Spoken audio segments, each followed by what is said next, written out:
Hi everyone, business bus പ്ലസിൻ്റെ പുതിയൊരു വീഡിയോയിലേക്ക് എല്ലാവർക്കും സ്വാഗതം. ഈ ഒരു വീഡിയോ എന്ന് പറയുന്നത് നിങ്ങൾക്ക് വീഡിയോഗ്രാഫി ഫോട്ടോഗ്രാഫിയിലൊക്കെ താല്പര്യമുള്ള ഒരാളാണെന്നുണ്ടെങ്കിൽ ആ ഒരു സ്കില്ല് വെച്ചുകൊണ്ട് നിങ്ങൾക്ക് എങ്ങനെ ഏൺ ചെയ്യാം എന്നുള്ളതിനെക്കുറിച്ച് പറയുന്ന ഒരു വീഡിയോ ആണിത്. വേറെ ഒന്നുമല്ല നമ്മളിതിൽ ചെയ്യുന്നത്, അതായത് സ്റ്റോക്ക് ഫോട്ടോസും സ്റ്റോക്ക് വീഡിയോസും എല്ലാം അക്സെപ്റ്റ് ചെയ്യുന്ന, അത് സെല്ല് ചെയ്യുന്ന വെബ്സൈറ്റുകളിൽ നമ്മുടെ വർക്ക് നമ്മൾ കോൺട്രിബ്യൂട്ട് ചെയ്യുന്നതിന് നമുക്ക് കിട്ടുന്ന റിവാർഡാണ് നമ്മുടെ ഏണിംഗ് എന്ന് പറയുന്നത്. നമുക്കറിയാം, ഇപ്പോൾ യൂട്യൂബിലാണെങ്കിലും മറ്റ് മാർക്കറ്റിംഗ് ആക്ടിവിറ്റീസിനൊക്കെ ആണെങ്കിലും ശരി, ക്രിയേറ്റീവായിട്ടുള്ള ഇത്തരത്തിലുള്ള സ്റ്റോക്ക്, അതായത് ഫ്രീ ആയിട്ട് നമുക്ക് എടുക്കാൻ പറ്റുന്ന ഫോട്ടോസും ഉണ്ട്.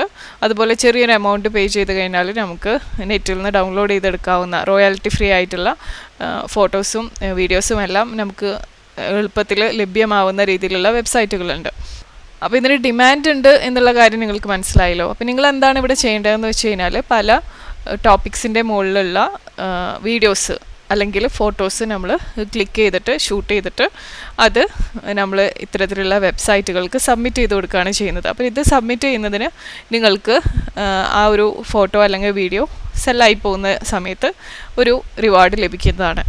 അപ്പോൾ ഇത്രയേ നിങ്ങൾ ചെയ്യേണ്ടതുള്ളൂ. ഇനി നമുക്ക് ഡീറ്റെയിൽ ആയിട്ട് വീഡിയോയിലേക്ക് കിടക്കാം. അപ്പോൾ ഇതിൽ ആദ്യം ചെയ്യേണ്ട കാര്യം എന്ന് പറയുന്നത് മാർക്കറ്റ് റിസർച്ച് ചെയ്യുക എന്നുള്ളത് തന്നെയാണ്. ഏത് ടൈപ്പ് ഓഫ് ഫോട്ടോഗ്രാഫ്സിനാണ് ഡിമാൻഡ് ഉള്ളത്, ആളുകൾ കൂടുതൽ സെർച്ച് ചെയ്യുന്നത് എന്തിനാണെന്നുള്ളത് മനസ്സിലാക്കുക. നിങ്ങൾ ഏത് തരത്തിലുള്ള ഫോട്ടോസ് ക്ലിക്ക് ചെയ്യാനാണോ താല്പര്യപ്പെടുന്നതെന്ന് വെച്ച് കഴിഞ്ഞാൽ, അല്ലെങ്കിൽ ഏത് വീഡിയോസ് ചെയ്യാനാണോ താല്പര്യപ്പെടുന്നതെന്ന് വെച്ചാൽ, അത്തരത്തിലുള്ള കണ്ടൻറ്റിന് ഡിമാൻഡ് ഉണ്ടോ എന്നുള്ളത് തിരിച്ചറിയലാണ് ഈ ഒരു സ്റ്റെപ്പിൽ നിങ്ങൾ ചെയ്യുന്ന കാര്യം. അതായത് ഡിമാൻഡുള്ള പോപ്പുലർ ആയിട്ടുള്ള തീം അല്ലെങ്കിൽ ടോപ്പിക്ക് സബ്ജക്റ്റൊക്കെ ബേസിസിൽ നിങ്ങൾക്ക് ഷൂട്ടിംഗ് അല്ലെങ്കിൽ റെക്കോർഡിങ് ചെയ്യാനായിട്ട് ഇത് ഹെൽപ്ഫുൾ ആവും. വൺസ് ആളുകൾക്ക് എന്താണ് വേണ്ടതെന്ന് പറഞ്ഞു കഴിഞ്ഞാൽ പിന്നെ നമുക്കത് പ്രിപ്പയർ ചെയ്യേണ്ട ആവശ്യമില്ലേ ഉള്ളൂ. ഫോട്ടോഗ്രാഫിയിൽ ഓൾറെഡി ഇൻട്രസ്റ്റ് ഉള്ള ഒരാളാണെന്നുണ്ടെങ്കിൽ നിങ്ങൾ ഓൾറെഡി ചെയ്തിട്ടുള്ള ഇമേജസും നിങ്ങൾക്ക് സബ്മിറ്റ് ചെയ്ത് കൊടുക്കാവുന്നതാണ്. ഡിമാൻഡ് ഉള്ളത് മനസ്സിലാക്കി കഴിഞ്ഞാൽ നെക്സ്റ്റ് സ്റ്റെപ്പ് വരുന്നത് നിങ്ങൾ ഹൈ ക്വാളിറ്റിയിലുള്ള കണ്ടൻറ്റ് പ്രിപ്പയർ ചെയ്യുക എന്നുള്ളത് തന്നെയാണ്. അപ്പോൾ നിങ്ങൾ ഏത് പ്ലാറ്റ്ഫോംസിലാണോ നിങ്ങളുടെ ഫോട്ടോസ് അല്ലെങ്കിൽ വീഡിയോസ് സബ്മിറ്റ് ചെയ്യാൻ ഉദ്ദേശിക്കുന്നത് എന്ന് വെച്ച് കഴിഞ്ഞാൽ, ആ പ്ലാറ്റ്ഫോംസിന് രീതിയിലുള്ള സ്റ്റാൻഡേർഡ്സിനനുസരിച്ചിട്ടായിരിക്കണം നിങ്ങൾ ഷൂട്ടിംഗ് അല്ലെങ്കിൽ റെക്കോർഡിംഗ് ചെയ്യേണ്ടത്. ഓരോ വെബ്സൈറ്റിനും പ്ലാറ്റ്ഫോംസിനും അവരുടേതായിട്ടുള്ള റൂൾസ് ആൻഡ് റെഗുലേഷൻസ് ഉണ്ടാവും, ഗൈഡ് ലൈൻസ് ഉണ്ടാവും, സ്റ്റാൻഡേർഡ്സ് ഉണ്ടാവും. അപ്പോൾ അത് ഫോളോ ചെയ്യുക എന്നുള്ളത് ഇമ്പോർട്ടൻ്റ് ആയിട്ടുള്ള കാര്യമാണ്. എപ്പോഴും നല്ല വെൽ കമ്പോസ്ഡ് ആയിട്ടുള്ള ഇമേജസ് ആയിരിക്കണം നിങ്ങൾ ക്ലിക്ക് ചെയ്യേണ്ടത്, അത് മനസ്സിൽ വയ്ക്കുക. അത് കഴിഞ്ഞാൽ അടുത്ത സ്റ്റെപ്പ് എന്ന് പറയുന്നത് സ്റ്റോക്ക് ഫോട്ടോഗ്രാഫി വെബ്സൈറ്റ്സ് ജോയിൻ ചെയ്യുക എന്നുള്ളതാണ്. അപ്പോൾ ഇതിനായിട്ട് ഇന്ത്യയിൽ പോപ്പുലർ ആയിട്ടുള്ള സ്റ്റോക്ക് വെബ്സൈറ്റ്സ് നിങ്ങൾക്ക് റിസർച്ച് ചെയ്യാം, ഏതൊക്കെയാണെന്നുള്ളത് നോക്കിയിട്ട് അതിൽ ജോയിൻ ചെയ്യാം. ഇപ്പോൾ നിങ്ങൾക്ക് എളുപ്പത്തിന് കുറച്ച് എക്സാമ്പിൾസ് പറയുകയാണെന്നുണ്ടെങ്കിൽ shutter stock, Adobe stock, I stock, Getty images, ഇതൊക്കെ കോൺട്രിബ്യൂട്ടേഴ്സിനെ അക്സെപ്റ്റ് ചെയ്യുന്ന ഇന്ത്യയിലെ പോപ്പുലർ ആയിട്ടുള്ള സ്റ്റോക്ക് വെബ്സൈറ്റ്സ് ആണ്. ഓരോ പ്ലാറ്റ്ഫോംസിനും അതിൻ്റേതായിട്ടുള്ള റിക്വയർമെൻറ്റ്സും അതുപോലെ തന്നെ സബ്മിഷൻ ഗൈഡ് ലൈൻസും എല്ലാമാണ് വരുന്നത്. അപ്പോൾ അതെല്ലാം ഗോ ത്രൂ ചെയ്തതിന് ശേഷം നിങ്ങൾക്ക് സ്യൂട്ടബിൾ ആവുന്ന ഒരെണ്ണം ഫിക്സ് ചെയ്യാവുന്നതാണ്. അപ്പോൾ ഇത്തരത്തിലുള്ള വെബ്സൈറ്റ്സിൽ നിങ്ങളുടെ വർക്ക് സബ്മിറ്റ് ചെയ്യുന്ന സമയത്ത് നിങ്ങൾക്ക് ഡിസൈഡ് ചെയ്യാം അത് ഏത് ലൈസൻസിങ് കാറ്റഗറിയിലാണ് വരേണ്ടത് എന്നുള്ളത്. കോമൺ ആയിട്ടുള്ള 2 ലൈസൻസിങ് രീതികളാണ്. ഒന്ന് കോപ്പിറൈറ്റ് ഫ്രീ ആയിട്ടുള്ള റോയൽറ്റി ഫ്രീ ഇമേജസും, പിന്നെ അതുപോലെ തന്നെ ഒന്ന് റൈറ്റ്സ് മാനേജ്ഡ് എന്ന് പറഞ്ഞിട്ടുള്ള ഒരു ഓപ്ഷനും.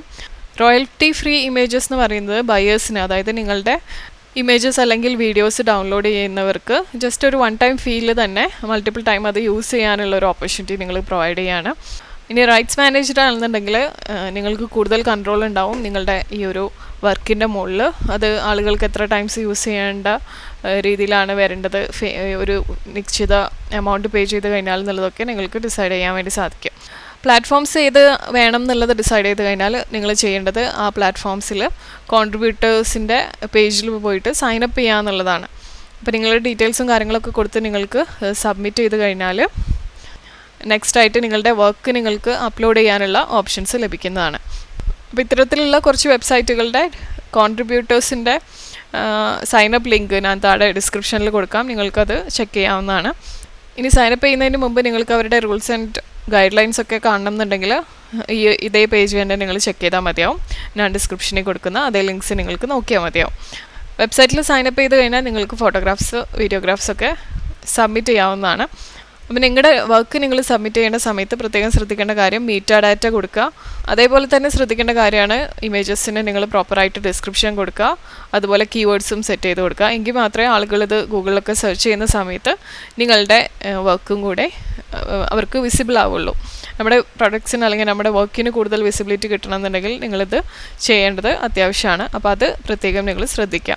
അടുത്തതാണ് പ്രൈസിങ് സ്ട്രാറ്റജി. അപ്പോൾ നിങ്ങളുടെ വർക്കിന് ആളുകൾ എത്രയായിരിക്കും പേ ചെയ്യാനായിട്ട് വില്ലിങ് ആവുക എന്നുള്ളത് മനസ്സിലാക്കിയിട്ട് അതിനനുസരിച്ചിട്ട് നിങ്ങൾ പ്രൈസ് സെറ്റ് ചെയ്യാം.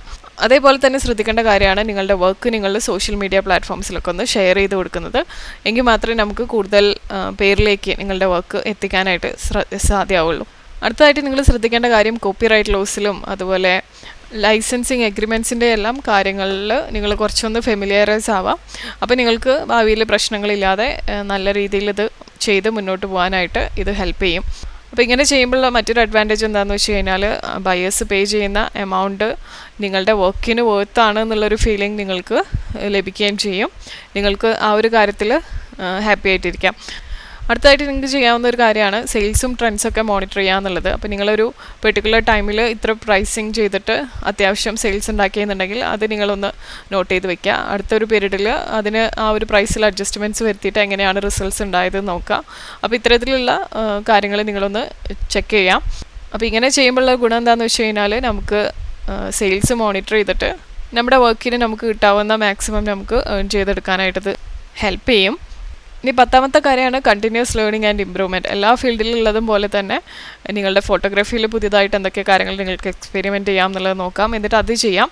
അതുപോലെ തന്നെ ഈ ഒരു ഷട്ടർ സ്റ്റോക്ക് പോലെയൊക്കെയുള്ള വെബ്സൈറ്റ്സിൽ സെല് ചെയ്യുമ്പോൾ എന്തൊക്കെ ഓപ്പർച്യൂണിറ്റീസാണ് നിങ്ങൾക്ക് എക്സ്പ്ലോർ ചെയ്യാൻ പറ്റുക എന്ന് പറഞ്ഞു കഴിഞ്ഞാൽ അത്രയും നിങ്ങൾ ചെയ്യുക.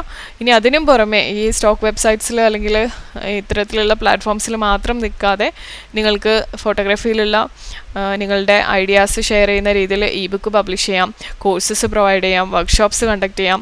അപ്പോൾ ഇങ്ങനെ നിങ്ങൾക്ക് ഏണിംഗ് ഓപ്പർച്യൂണിറ്റീസ് ഡൈവേഴ്സ് ചെയ്തിട്ട് നിങ്ങൾക്ക് എന്താ പറയുക നല്ലൊരു ഇൻകം ഏൺ ചെയ്യാനായിട്ട് ഇതേ സ്കില്ല് തന്നെ നമുക്ക് യൂസ് ചെയ്യാവുന്നതാണ്. ഇപ്പോൾ അത്യാവശ്യം ഡിമാൻഡാണ് ഈ ഒരു ഫോട്ടോഗ്രാഫി വർക്ക്ഷോപ്സിനൊക്കെ. സാധാരണ മൊബൈലുള്ളവർ തന്നെ, അതായത് സ്മാർട്ട് ഫോൺസ് ഉള്ളവർ തന്നെ മൊബൈൽ ഫോട്ടോഗ്രാഫിയിൽ എങ്ങനെ അവർക്ക് കുറച്ചുകൂടി കാര്യങ്ങൾ ബെറ്ററായിട്ട് പഠിക്കാം, ഉള്ള ഓപ്ഷൻസ് എങ്ങനെ, ഉള്ള ഫീച്ചേഴ്സ് എങ്ങനെ ബെറ്ററായിട്ട് യൂസ് ചെയ്യാം എന്നുള്ള കാര്യങ്ങളൊക്കെ അറിയാൻ ഇൻട്രസ്റ്റ് ഉള്ളവരുണ്ടാവും. അപ്പോൾ അവർക്കായിട്ട് നിങ്ങൾക്ക് ഒരു മൊബൈൽ ഫോട്ടോഗ്രാഫി വർക്ക്ഷോപ്പ് കണ്ടക്ട് ചെയ്യാം, അല്ലെങ്കിൽ ഒരു കോഴ്സ് പ്രീ റെക്കോർഡഡ് ആയിട്ടുള്ള ഒരു കോഴ്സ് ഡിസൈൻ ചെയ്തിട്ട് അത് സെല്ല് ചെയ്യാം. നമ്മുടെ ഡിജിറ്റൽ പ്രൊഡക്ട്സ് സെല്ല് ചെയ്യുന്നതിൻ്റെ വീഡിയോയിൽ അതിനെക്കുറിച്ചൊക്കെ ഡീറ്റെയിൽ ആയിട്ട് പറയുന്നുണ്ട്. അപ്പോൾ നിങ്ങൾക്ക് ഇതിൽ താല്പര്യം ഉണ്ടെന്നുണ്ടെങ്കിൽ ആ ഒരു വീഡിയോ ചെക്ക് ചെയ്യാവുന്നതാണ്. പിന്നെ അതുപോലെ തന്നെയാണ് ഈ DSLRലുള്ള ഫോട്ടോഗ്രാഫി അല്ലെങ്കിൽ വീഡിയോഗ്രാഫിയിലുള്ള വർക്ക്ഷോപ്സ് കണ്ടക്ട് ചെയ്യുന്നത് നന്നായിരിക്കും. DSLR ഉള്ള ഒരുപാട് പേർക്ക് അതെങ്ങനെ പ്രോപ്പറായിട്ട് കംപ്ലീറ്റ് ഫീച്ചേഴ്സ് ഉപയോഗിച്ചുകൊണ്ട് ക്ലിക്ക് ചെയ്യണം എന്ന് അറിയുന്നുണ്ടാവില്ല. അപ്പോൾ അവരും ഇൻട്രസ്റ്റഡ് ആയിരിക്കും ഇത്തരത്തിലുള്ള വർക്ക്ഷോപ്സ് അല്ലെങ്കിൽ കോഴ്സസ് ഒക്കെ കണ്ടക്ട് ചെയ്യാനായിട്ട്.